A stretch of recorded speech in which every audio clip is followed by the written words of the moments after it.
Breaking. The week the Kremlin dreads. Frontline fails. Europe rearms. Russia in freefall. Zaporizhzhia erupts. Another unstoppable push crumbles on contact. Wave after wave sent in. Same result. Losses. The line doesn't break. It bites back. Europe's shock turn. Berlin and Kyiv flip the switch on joint lethal production. A brand new pipeline of pain. CZECHIA joins politics. Kazakhstan slips the leash. The so-called Russian world factors in real time. Who's next to jump the fence? Inside Russia, fuel meltdown. Pumps run dry, tankers explode, and the system tears at the seams. When engines stall, war plans stall. The panic you're not supposed to see is already here. All of it in our special edition of Hotspot. A hellish trap by Ukraine's armed forces. The enemy is fleeing in panic. This could spell the end of Russia's army. In the Zaporizhzhia sector, the occupiers are once again trying to break through Ukraine's defenses. In recent days, Russian forces have stepped up combat operations, opening a new line of assaults near Stepove. Despite a significant increase in artillery and air power, every attempt to advance has ended in enemy losses. The enemy is doomed and knows it. More on the frontline situation is in our report. Up next. The Russians are opening a new front for an offensive. This concerns the south of Ukraine, specifically the Zaporizhzhia sector. Thus, near Stepnohirsk, in the area of the settlement of Stepne, the enemy has been conducting active assault operations for the past several days. The occupiers are also trying to send their so-called observers to the Dnipro Islands located in the gray zone. Fortunately, all enemy attempts to gain a foothold and deliver ammunition across the river end the same way. For example, the unmanned systems units of the 15th Operational Brigade Karadag have thwarted more than one such attempt. Those few who do manage to cross the river are already being awaited on land by Ukrainian drones. Overall, in the southern operational zone, the enemy is striking with guided aerial bombs and unguided rockets and is constantly increasing the use of kamikaze drones. Additionally, over the past few days, the occupiers have increased the number of artillery shellings due to worsening weather conditions. In those areas where the occupiers can reach with drones, all the fields and tree lines are strewn with fiber optic cables. For example, this is what the Pokrovsky direction looks like today.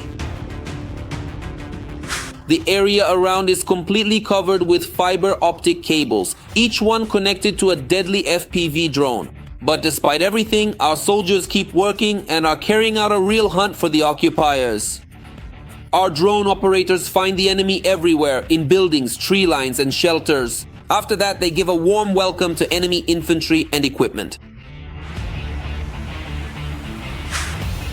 Despite all the Russians' efforts, our soldiers managed to achieve success in certain sectors of the front. Thus, in the Donetsk region, the armed forces of Ukraine stopped the occupiers' advance in one of the directions, stabilized the situation, and are eliminating the remaining saboteurs. In particular, the defense forces have stabilized the situation in Yampol in Donetsk region and are clearing the area of sabotage groups.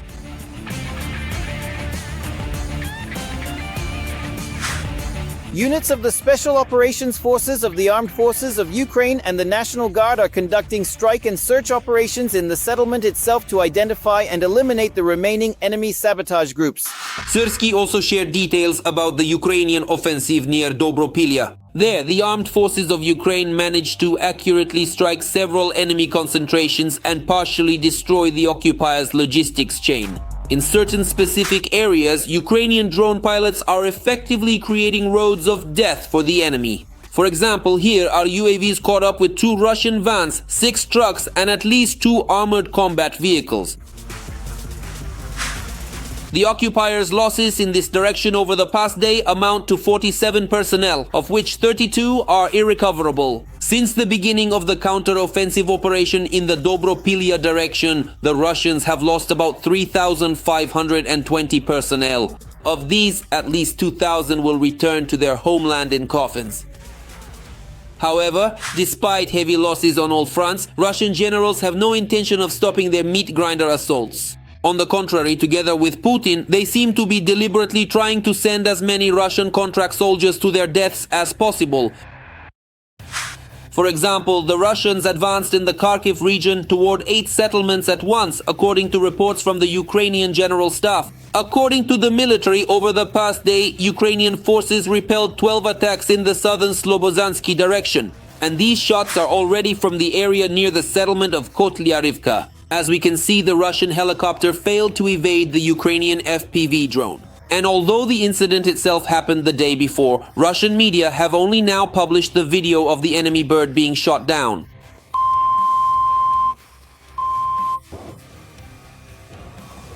The wind and the choppers are here. On the Lyman front, while the enemy launched as many as 12 attacks trying to advance near the settlements of Karpivka and Rekivka, fighters from the 3rd Army Corps broke through the occupiers' positions and got behind enemy lines. As a result, the Ukrainian exchange fund has been replenished with a couple of new Russian prisoners. You're going to kill me. I won't kill you, damn it! Come out! Shit, you really won't kill me? I promise I won't kill you! Come out, damn it, with your hands up! Shit, I want to live, seriously! Drop your weapon and come out! You'll be exchanged! You'll go home, idiot! Shit, how? Come out, damn it, because you won't get another chance! However, not all occupiers are lucky enough to be taken prisoner. For example, our reconnaissance drones captured the moment when 2 Russian soldiers in the Sumy region surrendered to the paratroopers of the 30th Separate Airborne Brigade. When their fellow countrymen learned that the Russians were trying to surrender to the Ukrainian armed forces, they decided that Russians do not surrender. And instead of trying to rescue their comrades, they simply took out their own with a drone. At that moment, our soldier was just leading the prisoners to the evacuation point. Fortunately, unlike the occupiers themselves, he was not harmed as a result of the Russian drone strikes.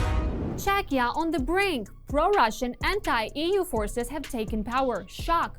Is the country preparing a sharp turn on Ukraine? Dangerous statements are already out and the fallout could be catastrophic. What this means for Czechia, Ukraine and the Europe? Watch now. In the Czech elections, the ANO party led by former Prime Minister, billionaire and Eurosceptic Andrej Babiš came in first. He is known for his, to put it mildly, pro-Russian views and his admiration for leaders like Orban and Fico. Ukraine is not ready for the European Union. We must first end the war. We can cooperate, but you are not ready. Babiš is also called the Czech Trump, who is likely a fan of the US president. The pro-European coalition Together, led by current Prime Minister Petr Fiala, was supported by more than 20%. The country has elected deputies who will decide which course the Czech Republic will take over the next 4 years. The idea that we are dragging the Czech Republic somewhere to the east is a lie that politicians from the government use to scare people. None of the parties managed to surpass the 50% threshold, and the next government in the country will be a coalition. In fact, the coalition can be either official or informal. The current Prime Minister represents the center-right, so I think they will also try to form their own coalition. Babiš made many promises to increase social benefits and lower taxes, but took a cautious stance on a number of European Union initiatives. Similar statements have long been made by the leaders of 2 other EU countries, Hungary and Slovakia. Now, if we imagine a scenario where Babiš does become Prime Minister, I think he will seek communication with both Orban and Fico, and we will end up with a sort of triumvirate of Central European countries that, to put it mildly, will not have a very positive attitude toward Ukraine. We already feel this from Orban, to a lesser extent from Fico, but there are still some conflicts, and now Babiš will be added to them as well. And what is very important is that this is yet another force that, let's say, carries an anti-EU ideology. On the first day of the elections, the Czech police received anonymous threats about a large number of drones approaching the country's borders. Security measures were tightened in Prague and at Václav Havel Airport. The Kremlin tried to stir up the situation in its usual style. Right before the vote, a large-scale network operating to promote Russian narratives was uncovered in the Czech Republic. Analysts identified about 300 anonymous TikTok accounts that were actively spreading propaganda in favor of radical parties advocating for the Czech Republic's exit from NATO and the European Union. At the same time, the parties denied any foreign influence on their election campaign. The main goal of the Kremlin in every European country is to undermine faith in democratic mechanisms, legal norms, as well as membership in the EU and NATO. Russia is the most serious threat to the country's security. The victory of Babiš's party seemed to please the Kremlin, but as usual, the happiness is incomplete. It will not get its own majority, which means the party leader will have to look for partners. The problem is that he'll have to look among those who openly call him a populist playing into Moscow's hands. Andrej Babiš served as Prime Minister of the Czech Republic from December 2017 to December 2021.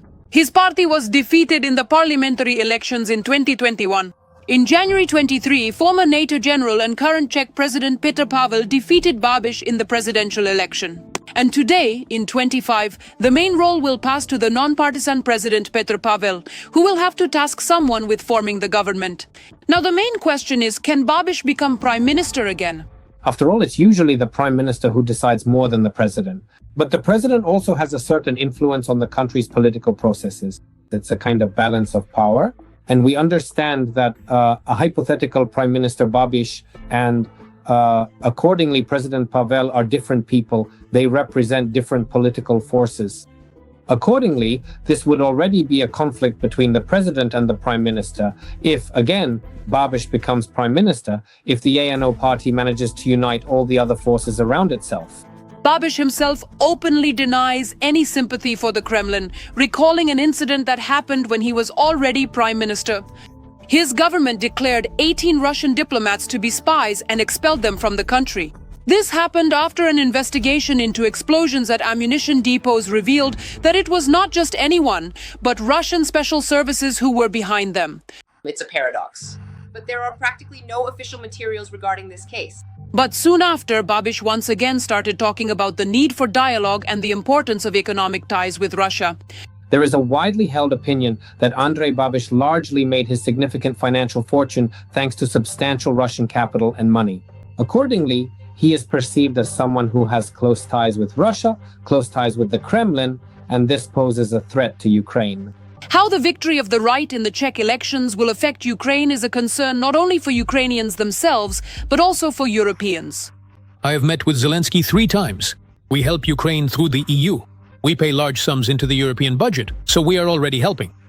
During the campaign, Babiš criticized what he considered to be excessive aid to Ukrainian refugees.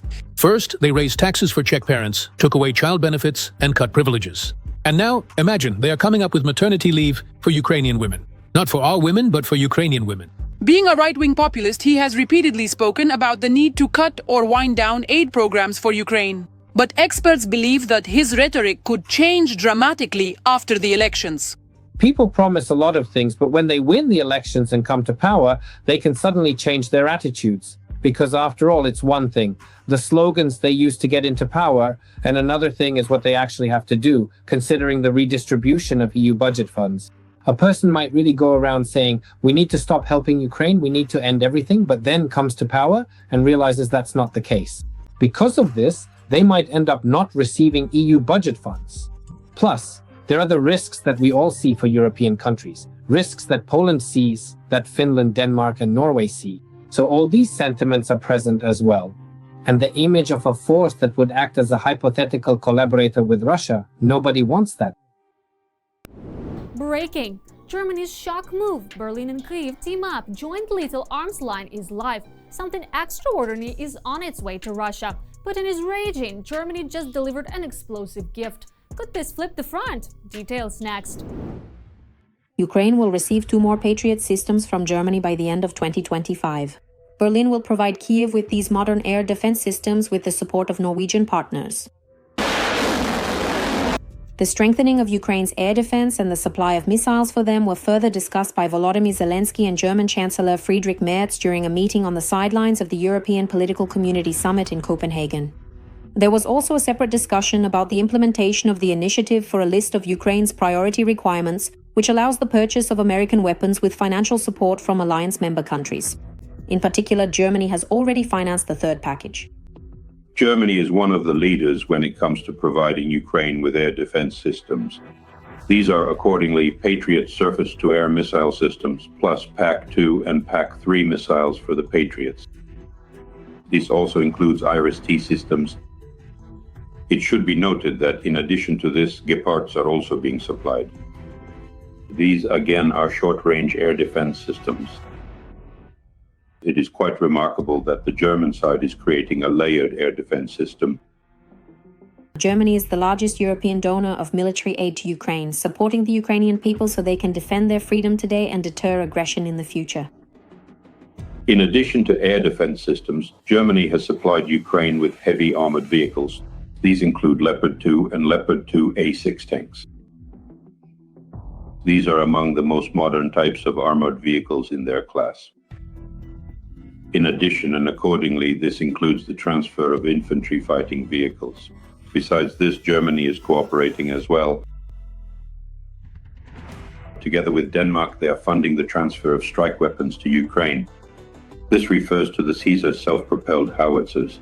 It is also worth mentioning the German company Rheinmetall. This is the world's largest producer of artillery shells. It is Germany that has taken on the main responsibility for providing 155mm artillery shells. In September, Berlin launched a new initiative to purchase long-range drones together with Ukraine's defense industry, worth 300 million euros. It was Germany that proposed the first innovative approach to supporting the Ukrainian defense industry and funding long-range weapons programs. First and foremost, this concerns Ukrainian ballistics and the production of strike drones. The allocated amount is about $1.9 billion. This sum is sufficient to scale up the production of strike drones under the Ukrainian ballistic program, better known as Flamingo. Germany has also moved to the next stage of providing military assistance to Ukraine, which involves Berlin purchasing weapons for Kyiv from Ukrainian manufacturers, as well as joint production. Germany fully understands that the Russian Federation plans to expand the theater of military operations, including on the European continent. And the first to face the threat of a Russian invasion will be Germany itself. This is the Kaliningrad region. This is former Prussia, which accordingly is temporarily part of the Russian Federation. Since the beginning of the war, the German government has provided Ukraine with assistance totaling more than 57 billion euros. In 2022, Germany spent 1.6 billion euros on aid to Ukraine. But by 2023, this amount had already reached about 5 billion euros, and in 2024, it was around 7.5 billion euros. For the year 2025, the meticulously planned amount of military technical assistance to Ukraine is projected to be approximately 9 billion euros. Moreover, there is a separate budget line for financing production, specifically for the Ukrainian ballistic program and Ukrainian long-range strike drones. Germany plays an important role in NATO's collective defense, leads the North Atlantic Alliance's forward land forces, conducts air patrols over the Baltic Sea, and also ensures maritime security by protecting critical infrastructure and strategic transport routes.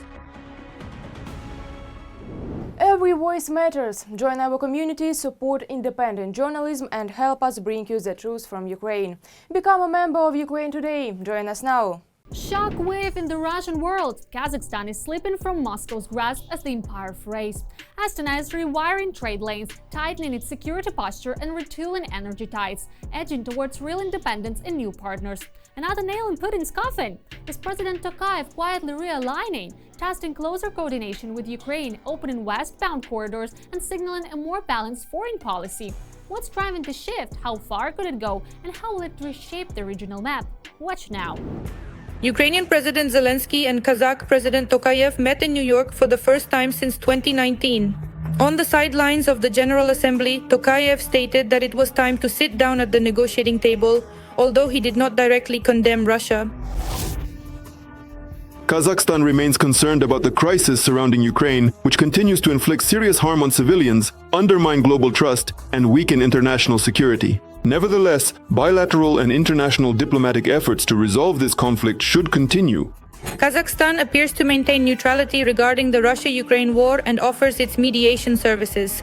Kazakhstan initially offered its services as a possible mediator or as a venue for negotiations between the two opposing sides. This position has not changed. But as they say, the devil is in the details, especially when it comes to the details of Kazakhstan's relationship with Russia, Ukraine, and much more. For example, Kazakhstan refused to cooperate with Moscow on building a nuclear power plant. Instead, it will be built by China. Also, according to Kazakh authorities, they are preventing Russia from circumventing Western sanctions. We are taking measures to ensure that our territory is not used to bypass these sanctions.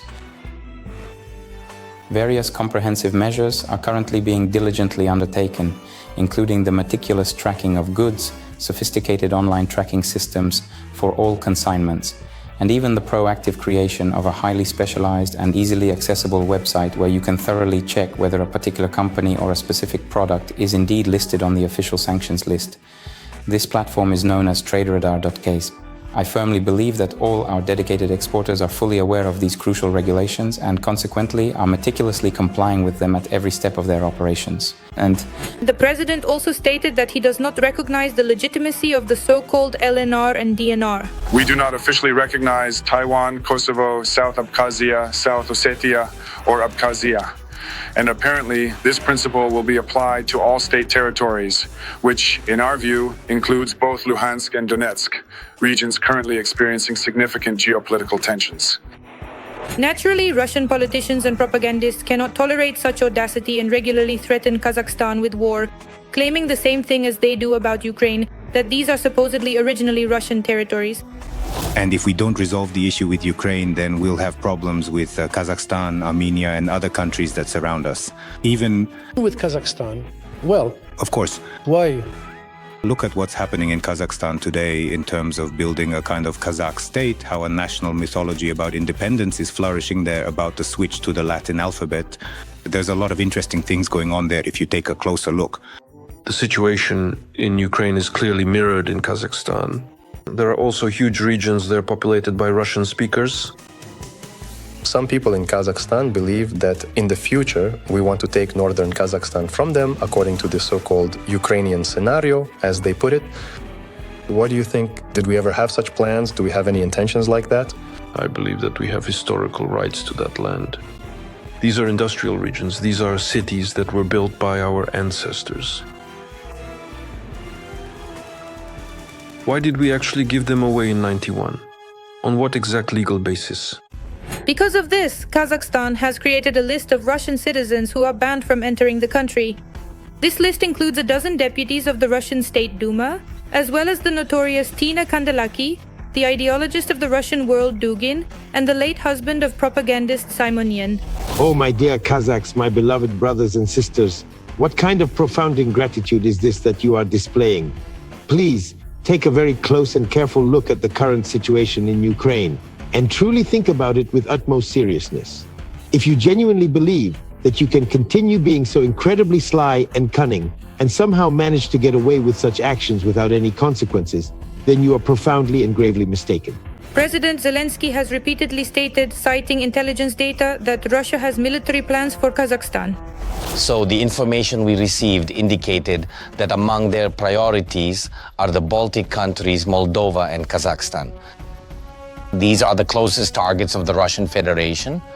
The president of Kazakhstan stated that he would suppress any attempts at separatism, while Kazakh deputies went further and laid claims to territories that are part of Russia. As responsible citizens, we must oppose any manifestations of radicalism, extremism, and separatism. We must be delicate and at the same time firm, and ultimately we must be fair. Yes, we need to understand that even Novosibirsk is not Novosibirsk, it's Novy Sibir. These are our Kazakh territories. Tyumen is the southern land of the Golden Horde. That is even beyond Tyumen, further north, those are also our territories. And Orenburg, it's not Orenburg, it's Orenburg. And at one time, it was the capital of the Kazakh state. There was also a lot of different information from intelligence. For example, that Putin demanded that Tokayev supply weapons for the war with Ukraine. And after Ukrainian drone attacks on oil refineries, he was begging Kazakhstan for gasoline. At the same time, Putin constantly, humiliatingly mixes up Tokayev's first name and patronymic, and he probably does it on purpose. Everyone knows that the president of Kazakhstan, Kemaljemovich Tokayev, appealed for help to the members of the Collective Security Treaty Organization. So as Kemaljemovich, he addressed Ilyich and... So, Zheme Kasamzan Kemilovich, I still see you now. So Kasamzan Kemilovich said that somewhere he has 27 billion.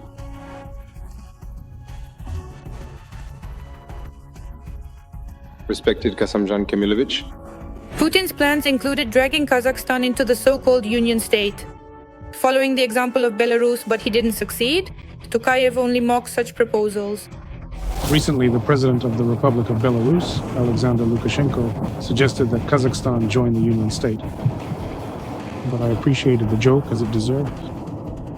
I think there is no need for this, since there are other integration associations. First of all, the Eurasian Economic Union. As for nuclear weapons, we don't need them. Even those who seem to be Russia's closest allies understand that it's impossible to trust terrorists and murderers. That's why they need to be kept at a distance and, if possible, support those who oppose them. Urgent! Fuel apocalypse in Russia. Ukrainian drones are tearing the Kremlin's fuel network to shreds. Gasoline is vanishing, lines stretch for kilometers, panic spikes, and station riots erupt. Russia is sliding into a total chaos. Soon, owning a car will become a luxury for an average Russian.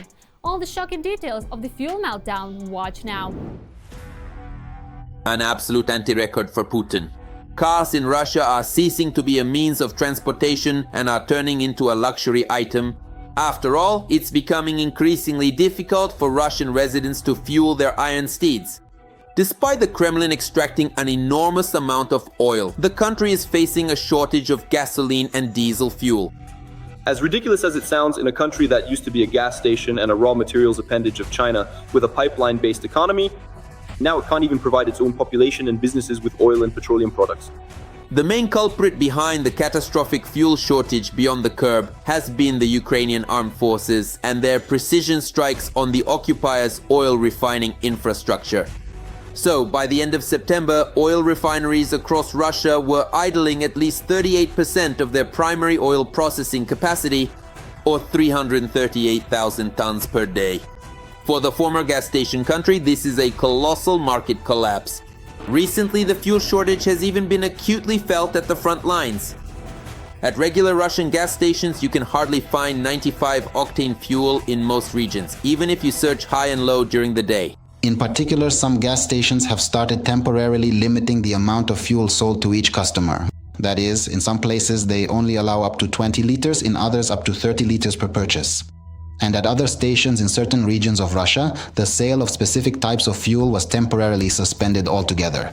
For example, in some places there was no 92-octane gasoline available, in others there was no 95-octane, and so on. At the same time, there was a sharp increase in fuel prices at small independent private gas stations that are not part of the so-called vertically integrated oil companies. This only made the situation in the country worse. Along with the shortage at gas stations came and sky-high prices. This summer, gasoline and diesel prices in Russia have increased by a solid 15 to 20%. And starting from autumn, the prices displayed on gas station signs across the border have been changing almost daily, each time adding another ruble or so to the cost of fuel. But even such an increase is not enough to cover the costs of Russian oil refineries, which are now operating under constant drone attacks in the special military operations zone.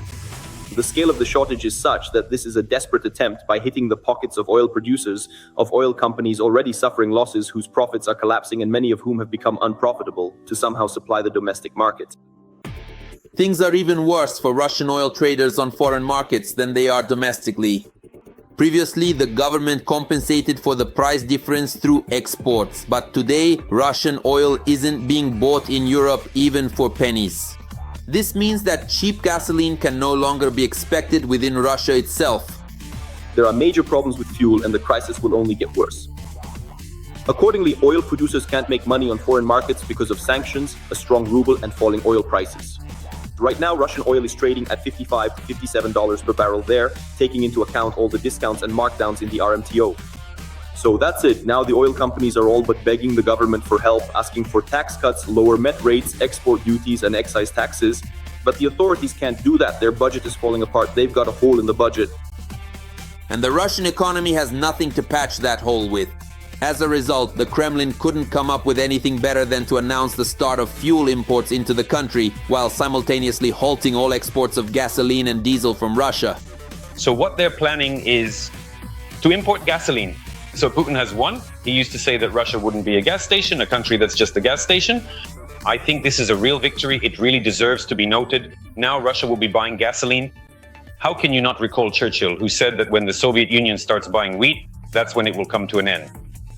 So roughly speaking, when Putin's Russia starts buying gasoline, after a while it too will come to an end, just like the Soviet Union once did. The Ukrainian authorities have also actively set out to help bring about Russia's end. Alongside drone attacks on oil refineries, Kyiv is also hitting Putin's economy hard on the diplomatic front. If Ukraine synchronizes its strategy to reduce Russia's resource base together with its allies, with Europe, with America, with Japan, and so on, then sanctions will be imposed very quickly. And even South Korea and Singapore will simply be afraid to supply gasoline to Russia so as not to fall under sanctions. In such a hopeless situation, the Kremlin is grasping at the last straw. Disregarding all environmental standards, the government has practically legalized counterfeit fuel in the hope that at least it will saturate the Russian gasoline market. However, analysts assure that such a decision, on the contrary, will drive the final nail into the coffin of oil refining in Russia. And not only that, the authorities have decided to tackle the gasoline shortage with methods that cause suffocation and damage car engines. Deputy Prime Minister Novak has proposed bringing back for 6 months a special gasoline additive that was banned back in 2016. They want to use it to increase gasoline production, but there's a catch.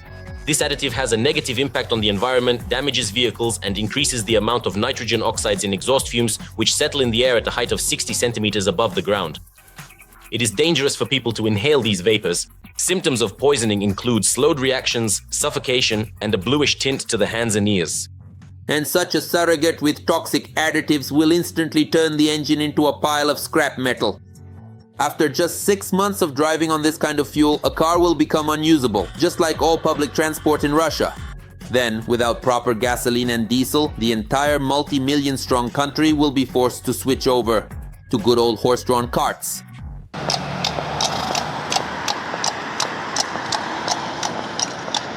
At this moment, that's all from me, Maria Farafonova. Even more hellish Frontline news in our next episode. But for now, don't forget to subscribe and hit the like button. See you soon!